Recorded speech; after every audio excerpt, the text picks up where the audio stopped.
అక్కినేని కుటుంబంలో పెళ్లి బాజాలు మోగనున్నాయి. నాగచైతన్య, శోభిత డిసెంబర్ 4న హైదరాబాద్లోని అన్నపూర్ణ స్టూడియోలో పెళ్లి చేసుకోబోతున్నారు. ఈ క్రమంలో ఏర్పాట్లన్నీ సాగుతున్నాయి. మరోవైపు ఇరు కుటుంబాల్లో పెళ్లి పనులు మొదలయ్యాయి. హల్దీ ఫంక్షన్, పసుపు దంచడం ఇప్పుడు జరిగింది. ఇక ఇందుకు సంబంధించిన ఫోటోలు సోషల్ మీడియాలో వైరల్ అవుతున్నాయి. నాగచైతన్య, శోభిత పెళ్లి డిసెంబర్ 4న రాత్రి 8:13 జరగనుంది. ఈ వేడుక కోసం ప్రత్యేకంగా సెట్ కూడా వేశారు. టాలీవుడ్ నుంచి మెగా, దగ్గుపాటి ఫ్యామిలీలతో పాటు రాజమౌళి లాంటి స్టార్స్ విచ్చేయనున్నారు. చైతు, శోభిత ఇద్దరు కూడా సంప్రదాయ దుస్తుల్లోనే మెరిసిపోతున్నారు. ఈ ఫోటోల్లో శోభిత ఎంతో ఆనందంగా, హ్యాపీగా కనిపిస్తున్నారు. ఇక శోభిత ఇందులో రెడ్ కలర్ శారీని ధరించారు.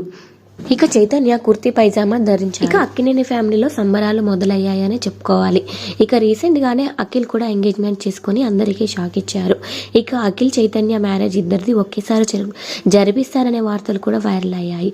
అయితే దీనికి రీసెంట్ గానే నాగార్జున రియాక్ట్ అయ్యారు. ఇక అఖిల్ పెళ్లి జనవరి 2025లో జరగనుందంట. Thanks for watching.